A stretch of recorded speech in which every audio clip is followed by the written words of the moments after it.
Okay. Live on Facebook, live on webinar, and we're alive. Thank God we're alive. Okay. Welcome, everybody. This weather is beautiful day. Yeah, the weather has been amazing. I went for a run this morning, and as compared to what we've just come out of, it felt like the winter was just there forever. So I want to say not happy. I want to say welcome. I want to say welcome to Fernando, Francois M, Jackie, Supra, Jeanette De Silva, Jet, Marie, Tinas. Welcome, guys. Thank you for joining us once again on another Thursday webinar. We have brought in our mate Stephano again, but we'll get back to him soon after we've gone through our bits that we have to go and join and do whatever we would do.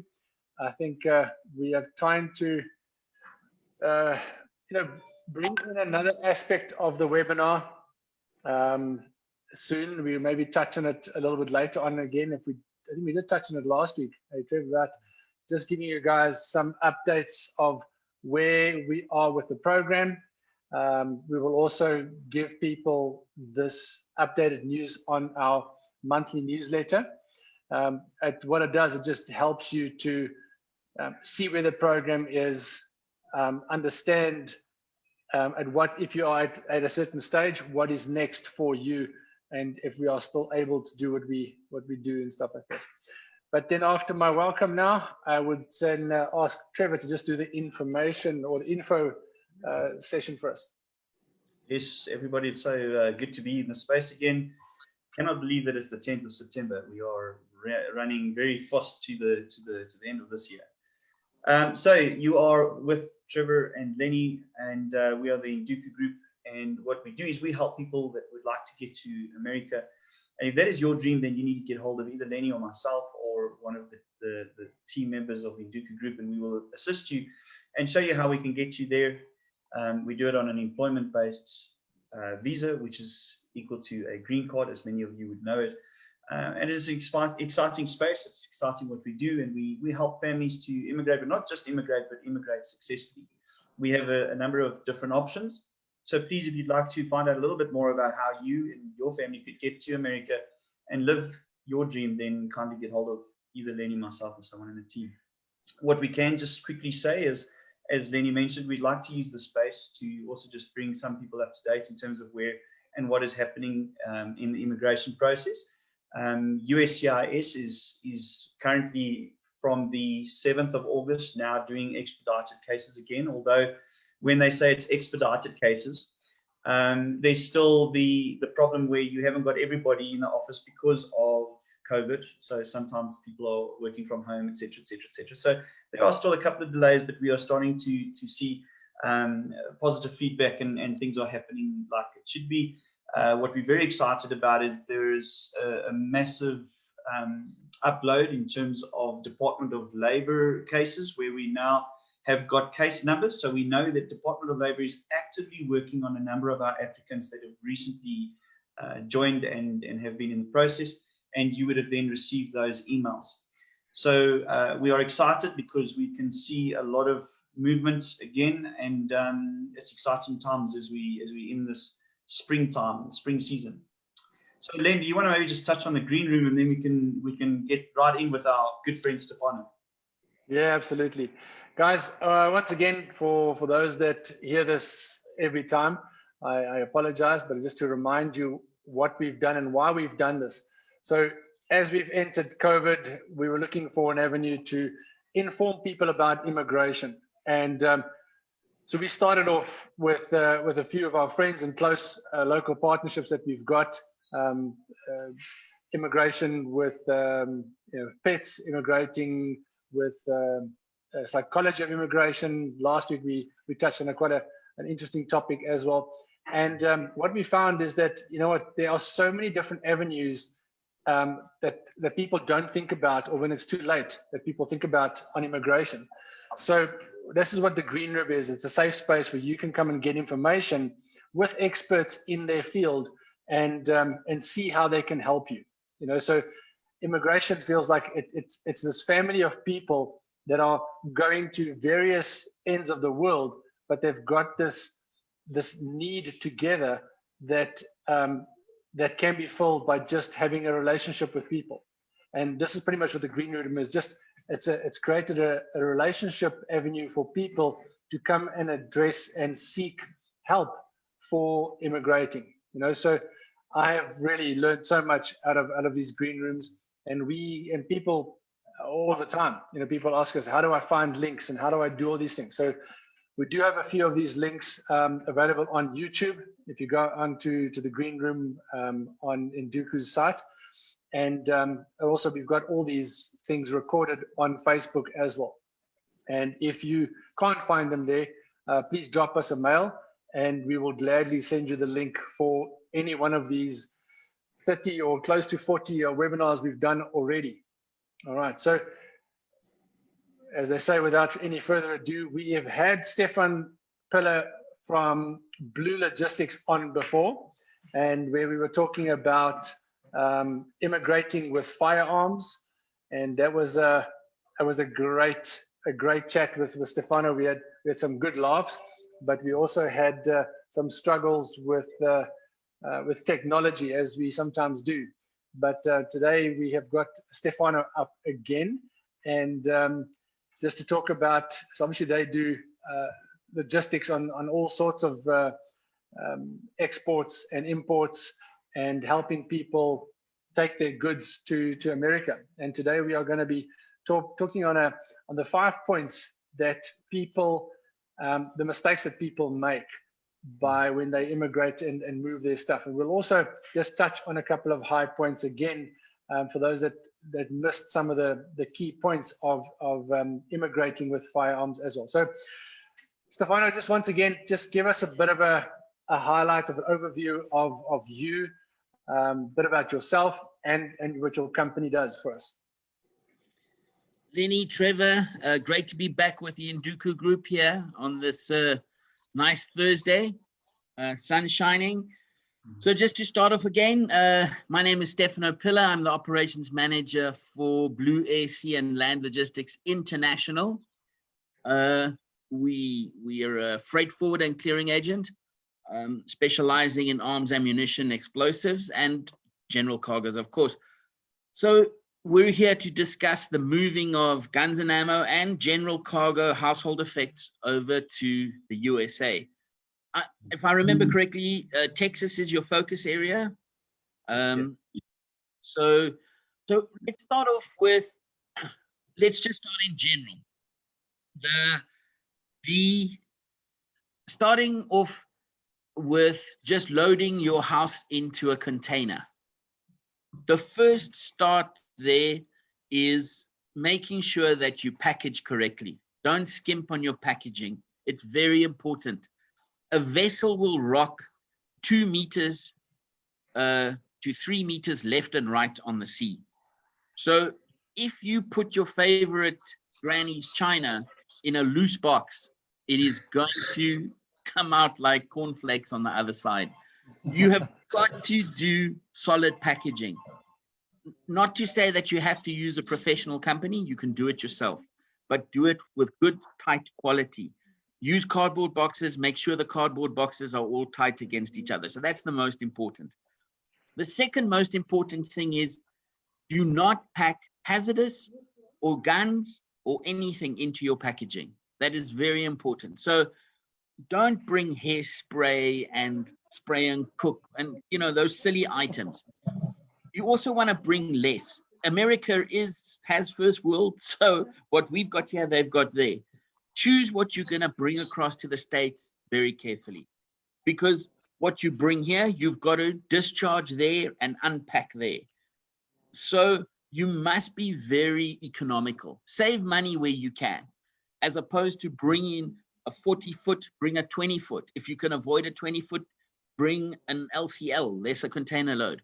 So pack economically. Do not go packing old blankets that you got from granny because you feel heartfelt towards them. Not to be callous, but move on. You're moving to the States. I'm sure you're going to get new stuff and you're going to watch. There as well. Yeah, you said it. and and remember, in South Africa, we have a lot more space, even though the States is a big place. Their housing is a little bit different to ours, and they are smaller than we are. We have a big economy on our houses, whereas the American houses, even though they're smaller, their system is different. They use a thing called stucco. It's a drywall system where you glue stucco to the wall. I mean, I don't know. I've seen stucco, and then I've heard the name. So they don't have a lot of traditional brick. They do a lot more drywalling, especially down in Texas. So those are things to keep in consideration. As we have in South Africa, you must bolt your gun safe to concrete. In America, your house doesn't have tons of concrete. So those are things to be kept in mind. Stephano, can I just yes. Maybe talk us through, I mean, how long does it take the process to, once you've packed your stuff and people come pick up your stuff, what is the timelines on those things? Okay, so intrinsically, you would be looking 1 to 2 months.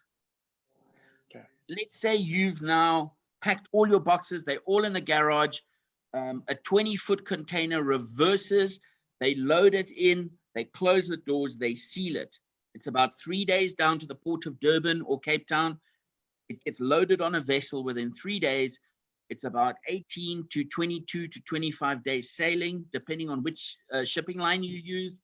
It could be 30 days sailing, a week in customs, and it's delivered to your front door. So that's your time period, 1 to 2 months. So then, yeah. Sorry, man. We did have a chat previously as well, and a very good piece of advice in my thought process was what was given on that day, where they said, ensure that you don't, like you're saying now, pack things that you're not going to have space for in America. You need to sort of gear yourself around the understanding of what is going to be needed, what is required, and you don't want to make the error of taking a 40-foot high cube and you're not going to fit it into any space that you have in America. Do you guys do sort of guidance with that? Do you guys have consultants that will go out and also just guide people in terms of what to take and what would be required in terms of, obviously, what size container you'd need, but also, what could be used and what couldn't be used? No, and I'll tell you why. Moving house is extremely emotive. Right. It's not good to tell a housewife what she can and can't do. It can lead to hair problems. It looks like you've been there. Yeah, I've got a few scratches. I've jumped a few walls.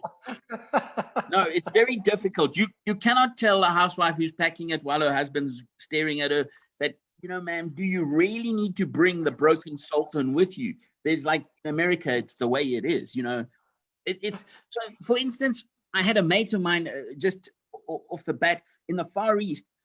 He dragged all his electronic equipment with him to the Far East. And when he got there, they said, but why? People put 1-year-old TVs out on the pavement because nobody wants them. Before you land up in the States, investigate. So you are not going to Montana. You're going to Texas. So Texas is a lot warmer than Montana. So don't bring a ton of sub-zero clothing, shorts and t-shirt, pluckies. That's the way to go. And also when you get to the States, you want to osmose a little bit into America. Don't bring everything South African. You want to start to bring their culture in, not to lose your culture, but bring their culture in. Keep these things in mind. And do not put pellet guns or handguns or rifles in that container at all, or ammunition. The TSA. What will happen? You know the term rubber glove?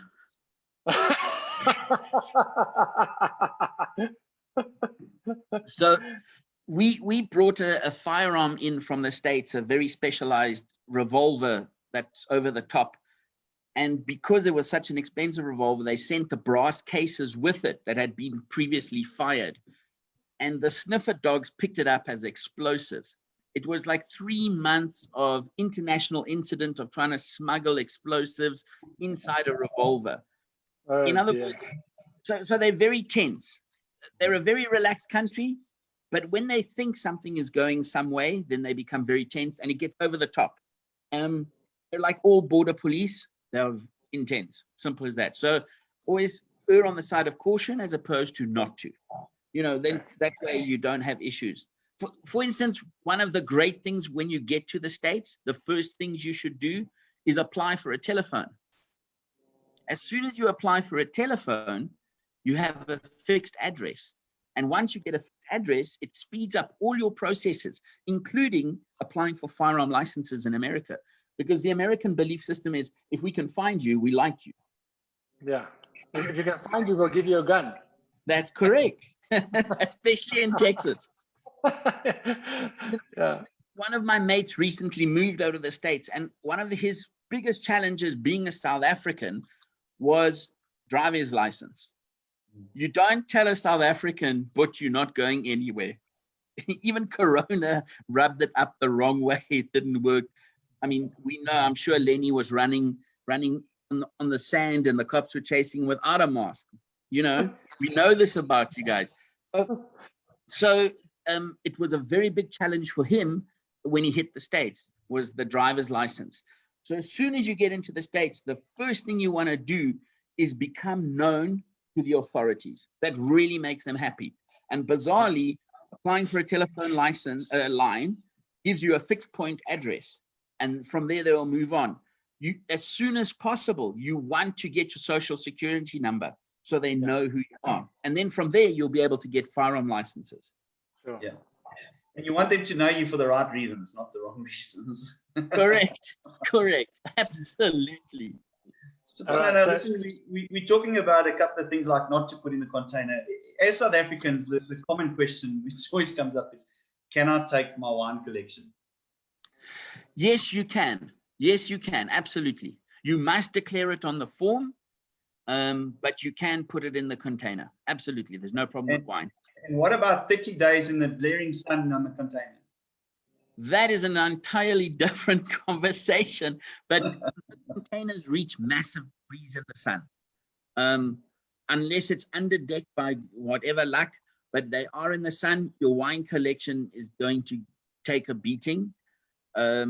There's a lot of ways of bringing it. So if you really want to be serious and it's a serious wine collection, then there are shipping companies in the Cape. We don't do wine because we believe we shouldn't mix alcohol and guns.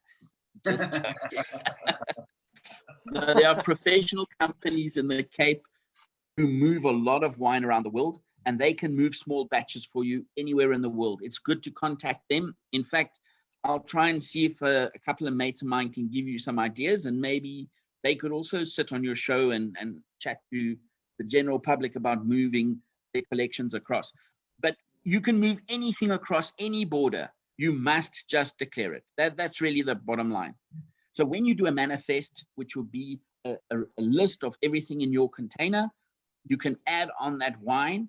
You will send it to the agent in South Africa. The agent will send it on, and they'll get approval for you or disapproval. But in general, there's no problem at all with bringing wine collections. Okay. But as you are correct, the container temperature is very serious. So most of the wine is moved in reefer boxes, what they call refrigerated containers. Okay. So, Stephano, I would guess that you had us in a process to talk us through the do's and the don'ts. So obviously from the packing, then what not to pack. Is there any other thoughts on that process of what people should not be doing? Or common mistakes people do? Well, common mistakes.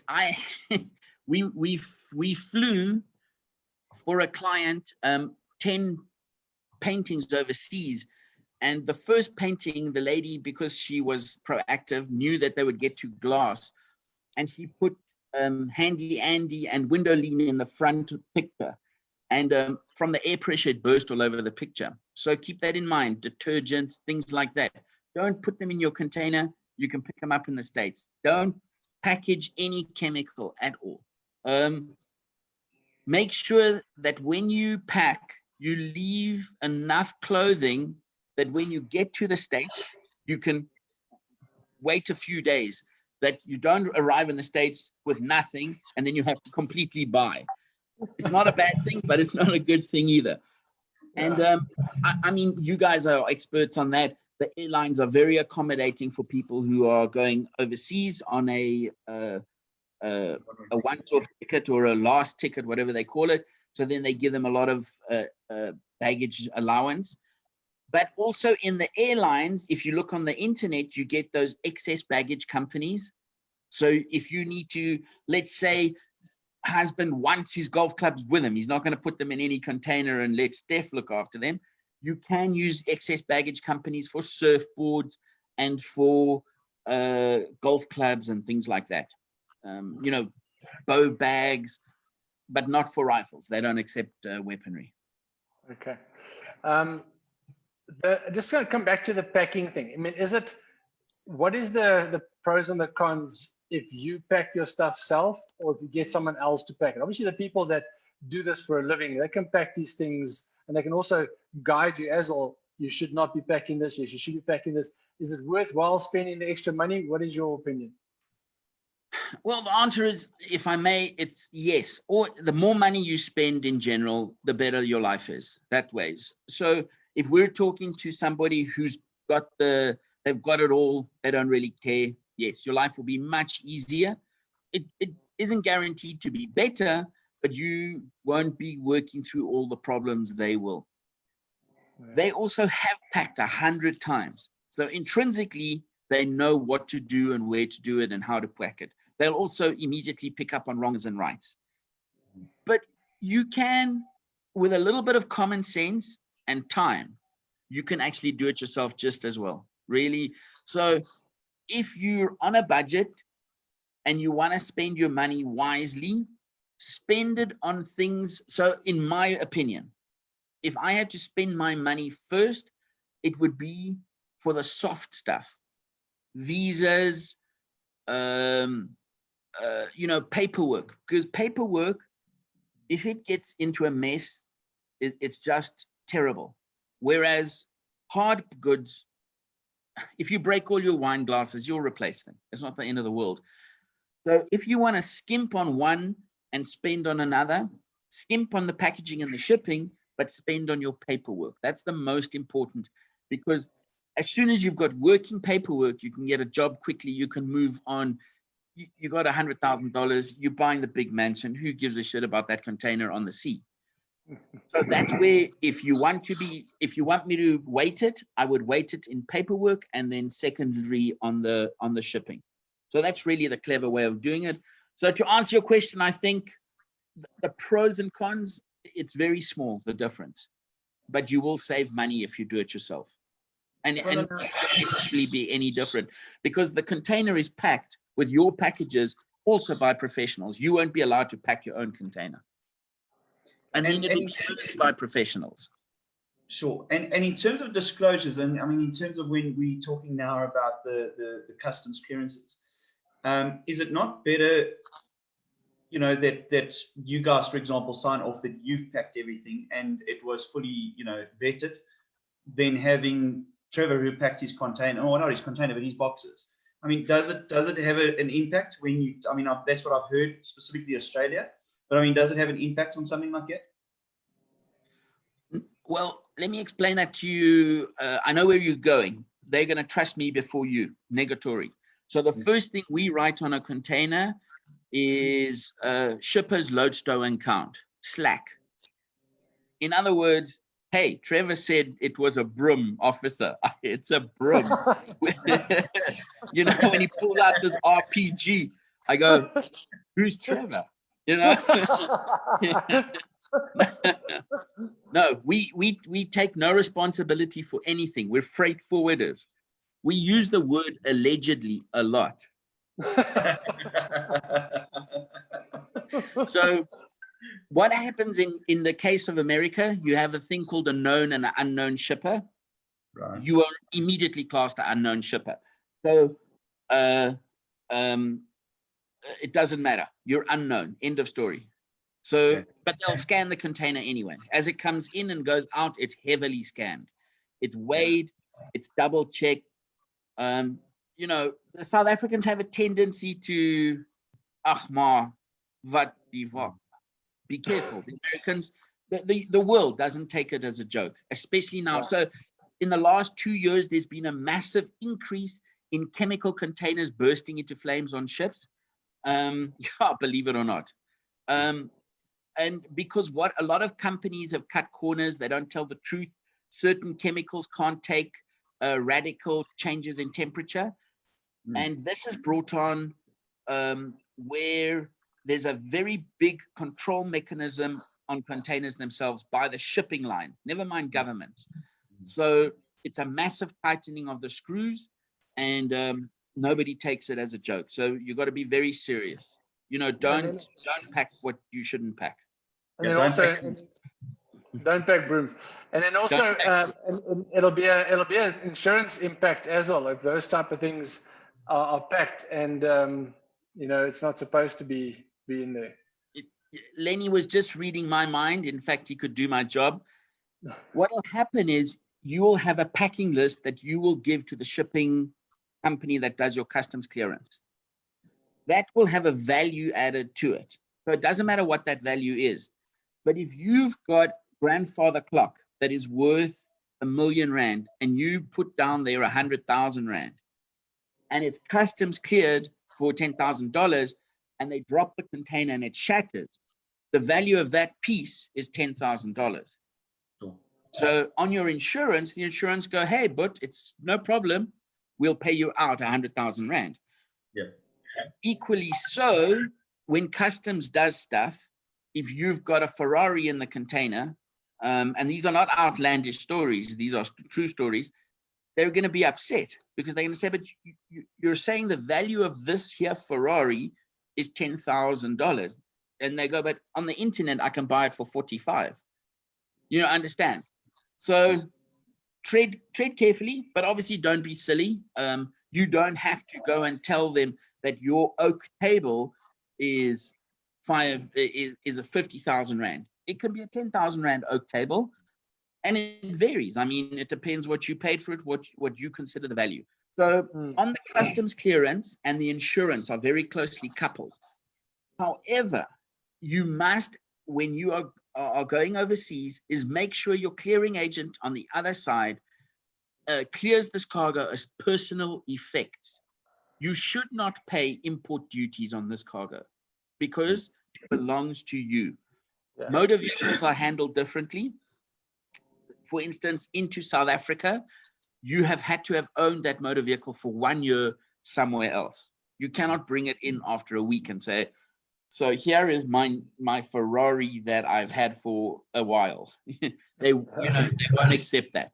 But if you bring a motor vehicle with you overseas that you've had for 3 or 4 years, then there is a big difference in customs clearance because you can prove it's a personal effect.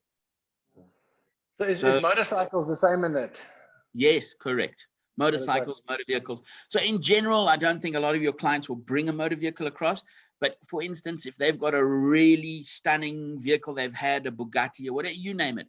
There are a lot of vehicles that move around the world, and they get customs cleared under personal effects if they've been in the country before for longer than a year. And of course, you must have to prove it. Whereas an oak table, the American customs are not going to go, they're going to take your word for it a lot quicker than they're going to take on a car, if that makes sense.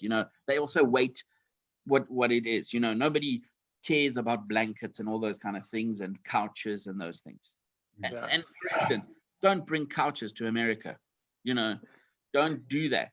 Bring what is very personal to you. Valuable. Stephano, you're going to have a couple of women fanning you. You're right. My couch. I'll just turn around and say my hair is flat and not frizzy.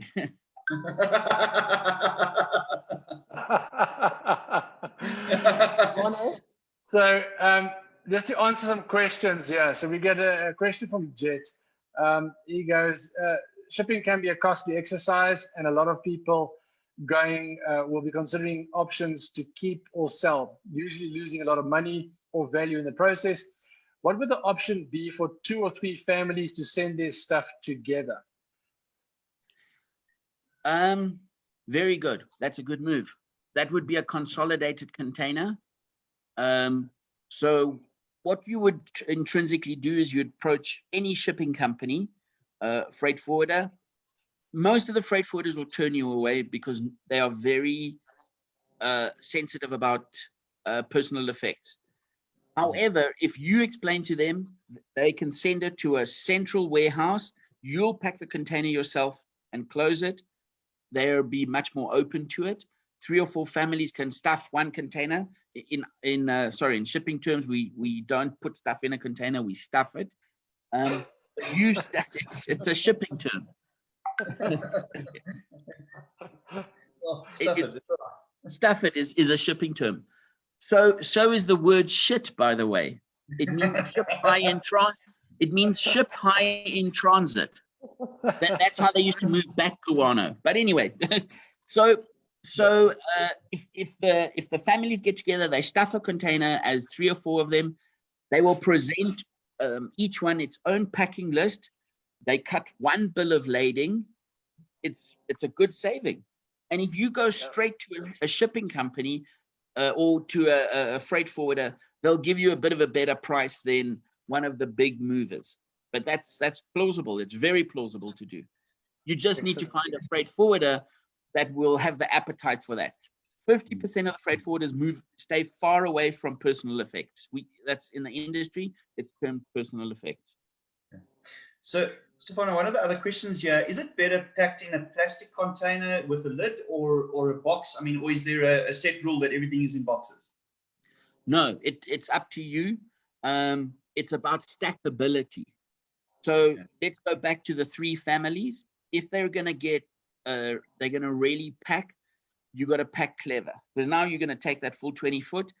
And if you start to pack all your china and then you pack your linen, the boxes are going to crash if you put the china on top of the linen. Then it's going to start smashing.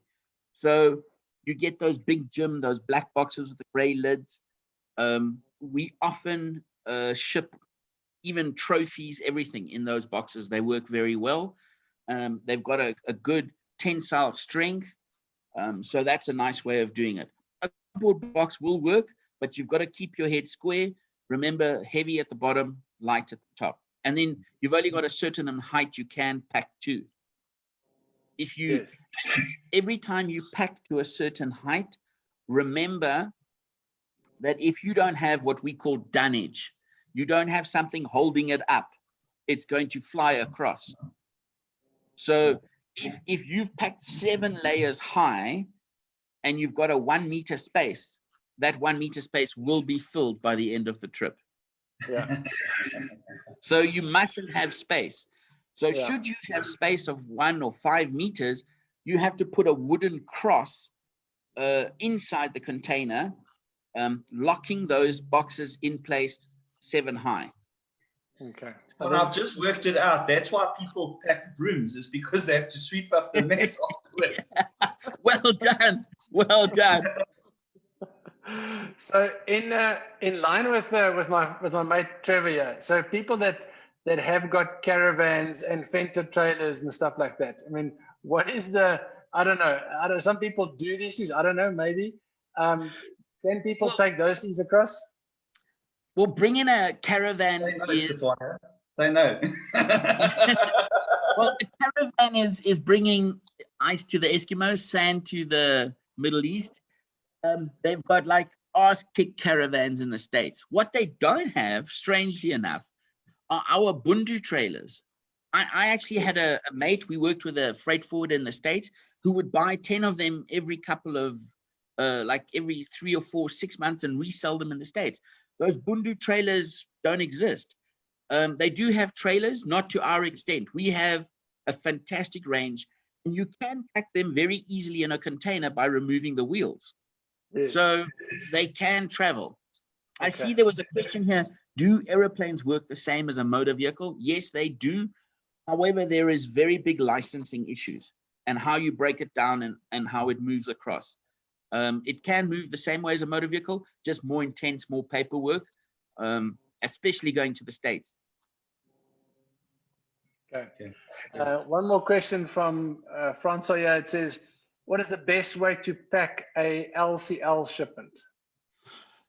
Okay, so you won't get to pack an LCL shipment, lesser container load. LCL stands for lesser container load. You will hand it over to the groupage operator and he'll pack it for you. Okay. So there you want to make sure your packaging is strong. So, and you must also indicate on your packaging if it's stackable. Okay. All right. So then we've also got a question here from Marie. It would be nice to get an idea of what is good to bring with, other than the personal stuff, that is obviously the norm. But if you compare paying for a 20-foot versus buying all there, it might be better to just take the stuff across. What is your opinion on that, Stephano?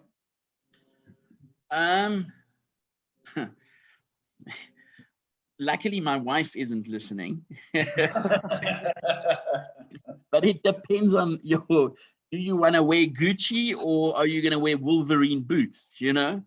No, I personally would dump as much as I could in South Africa, bring cash and as little as possible over to the States. If I had to move to the States right now, I would bring all my guns, of course, my favorite hunting boots, my favorite camos, only because I won't even wear them in the States, because in the States they hunt at sub-0 degrees, and here we hunt at much higher, you know, the middle of summer, it feels like. But I'd bring that across, my hunting bows. What else would I bring? Some bric-a-brac. Oh, my wife. My